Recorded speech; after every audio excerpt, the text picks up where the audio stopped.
আসসালামু আলাইকুম প্রিয় নবম দশম শ্রেণীর শিক্ষার্থী বন্ধুরা, ম্যাথ একাডেমির পক্ষ থেকে তোমাদেরকে স্বাগতম।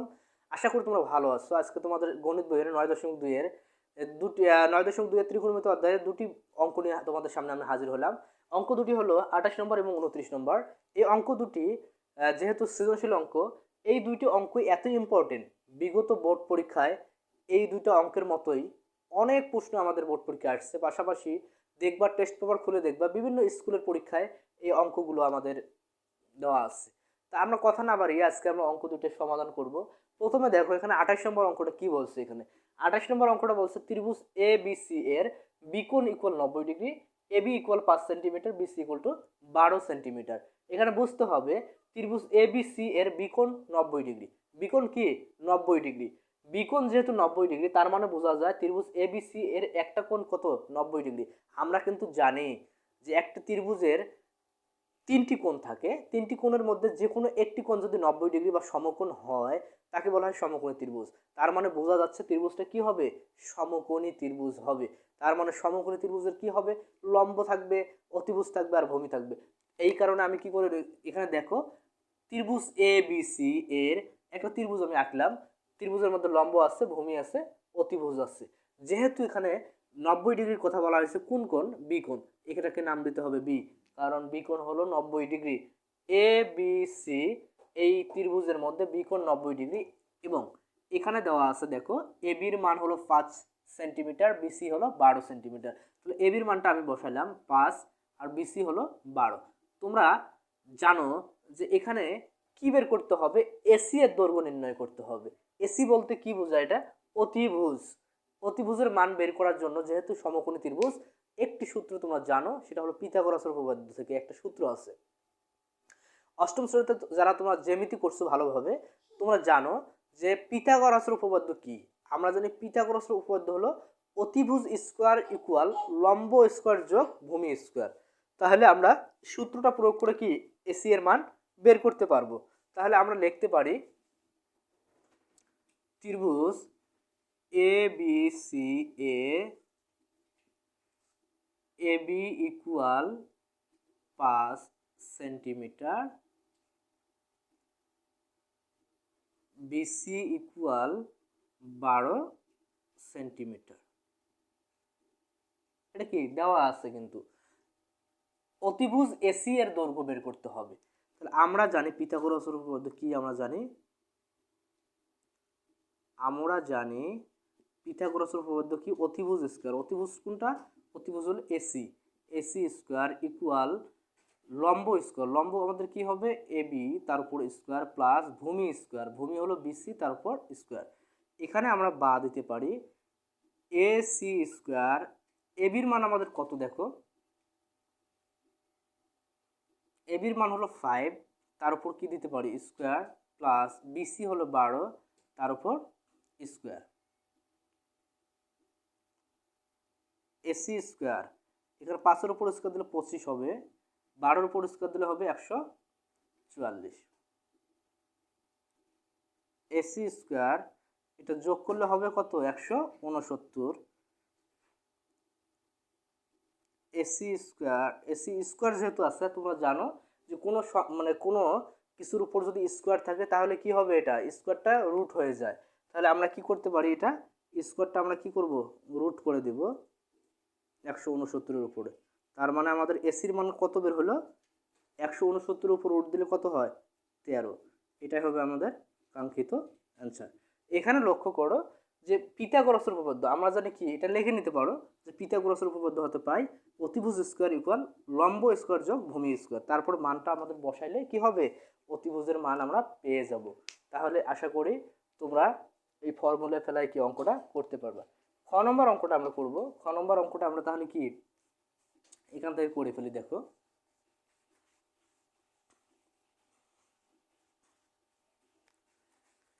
প্রিয় শিক্ষার্থী বন্ধুরা, খ নম্বর কি বলছে দেখো, সিকোণ ইকুয়াল থিটা। সিকোণটাকে কি বলা হয়েছে, থিটা। আর অতিভুজের মানটা আমরা কি বের করলাম, 13 বের করলাম। আমি লিখে নিলাম। তাহলে খ নম্বর অঙ্কটা আমরা লিখতে পারি sine theta plus cos theta.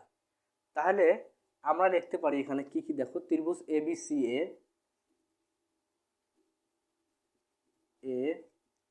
AB সমান সমান কত 5 সেন্টিমিটার,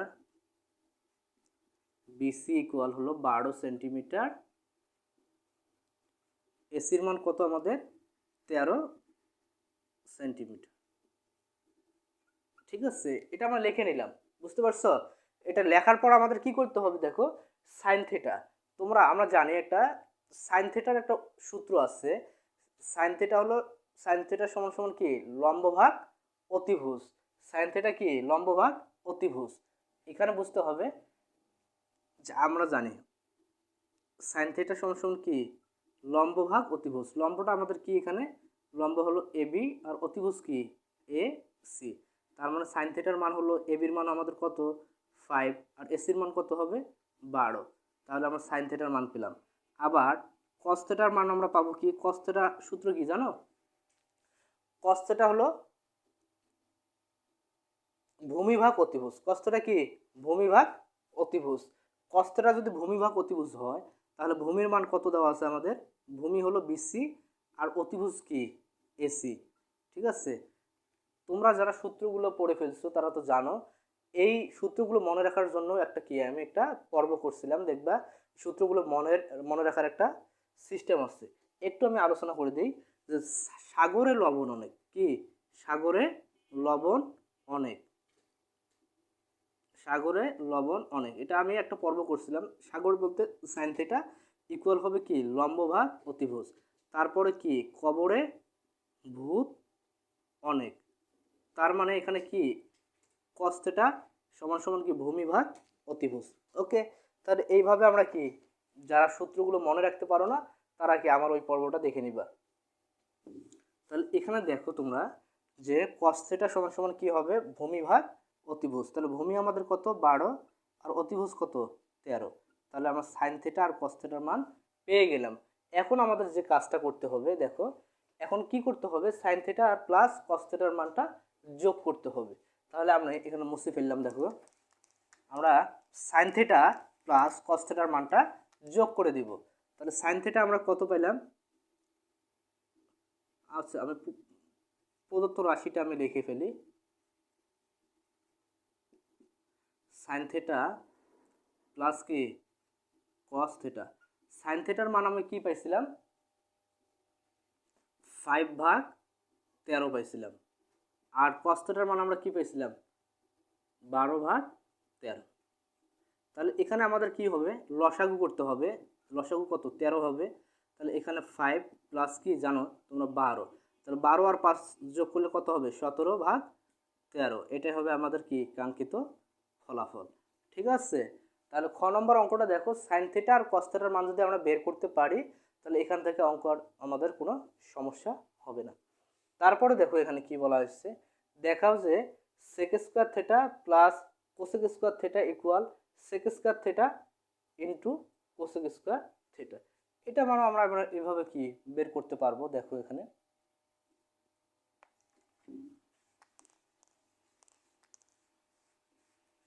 এখান থেকে আমরা একটা কাজ করতে পারি, থিটার মানটা আমরা কি করতে পারি বের করতে পারি, অথবা থিটার মান না বের করেও আমাদের কি কাজ করা যেতে পারে। তাহলে আমরা একটা কাজ করি, বাম পক্ষটা দেখো, প্রথমে আমরা কাজ করি সেক থিটা। সেক থিটার মানটা আমরা কি করতে পারি দেখো, আমরা সেক থিটা আমরা বের করব। সেক থিটার মান কি হবে, সেক থিটা হলো আমরা জানি কস থিটার বিপরীত। কস যদি হয় ভূমি ভাগ অতিভুজ তাহলে সেক থিটা হবে অতিভুজ ভাগ ভূমি।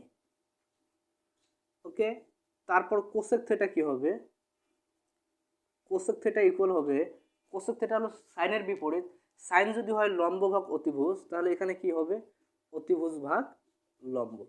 ওকে, তারপর আমরা কি করতে পারি এখানে বাম পক্ষটা লিখতে পারি। বাম পক্ষ আমাদের কি sec square theta plus cosec square theta. Sec কত 13/12, তার উপর কি স্কোয়ার, এখানে হবে 13/5, তার উপর কি হবে স্কোয়ার। এখানে দেখো 13-র উপর স্কোয়ার দিলে কত হবে 169, এটা হবে 144। এটা কি 13-র উপর স্কোয়ার দিলে 169, এটা হবে 25। ঠিক আছে। তারপর এটার লসাগু করবা, করার পর এখানে